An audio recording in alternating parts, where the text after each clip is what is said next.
Дээд хэмжээст оюун санааны илгээлтээс та бол сүнстэй хүн бус хүний амьдралыг туулж байгаа сүнс юм. Сүнс бүр мөнхийн бөгөөд олон хэмжээстийн. Түүний эхлэл сансрын хамгийн хүчрхэг хүч болох бүтээгчийн цэвэр хайр болон гэрлийн эрчмээс гаралтай. Орчлон ертөнцийн сүнс бүр бурхан болон бусад олон нэрээр дуудагддаг хамгийн хүчрхэг хайр гэрлээс ирсэн байдаг. Бүх сүнсүүд их үүсвэрээсээ, бие биесээ болон бүтээлийн бусад бүх зүйлсээс тусгаарлагдшгүй. Энэ амьдрал болон олон удаагийн физик туршлагын нэгэн бөгөөд амьдрал бүрийн хооронд сүнсний ертөнцид дараагийн мөнх бус амьдрал бусад сүнснүүдтэй төлөвлөгдөж байдаг. Түүний зорилго нь тэнцвэрт туршлагад хүрэхийн тулд юм. Карма буюу үүлийн үр гэж нэрлэдэг зүйл бол шийтгэл болон шагналын аль нь ч бус.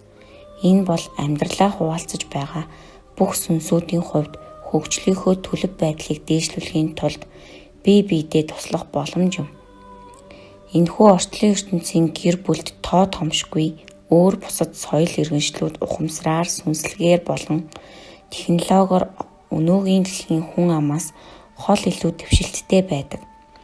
Тэдгээр зарим иргэншлийн гишүүд дэлхийн хүмүүсийн өвөг дээдэс байдаг бөгөөд тэд хүмүүст болон гарагт олон талаас тусалж байдаг юм. Тэдний зарим нь дэлхийг сансрын хүлгүүдээр хүрээлж байдаг бол зарим нь та бүхний дунд амьдарч байна.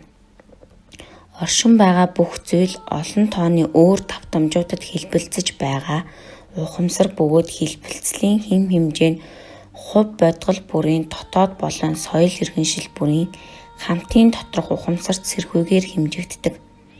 Дэлхий дээрх бүх амьдралын хэлбэрүүдийн хамтын ухамсар өндөр давтамжинд амжилттай хэлбэлцэж байна. Учир нь гэрэл улам бүр эрчимжиж байна. Хүмүүс бие биедээ болон амьтдад ийдэг найрсаг бөгөөд хүндэтгэлтэй хандаж байгаа нь өндөр долгионы гэрлийг цацруулж дэлхий дээрх амьдралыг хувирган хар хянагч хүчний урт удаан ирнийг төгсгөж байна. Дамжуулсан Сьюзен Вард.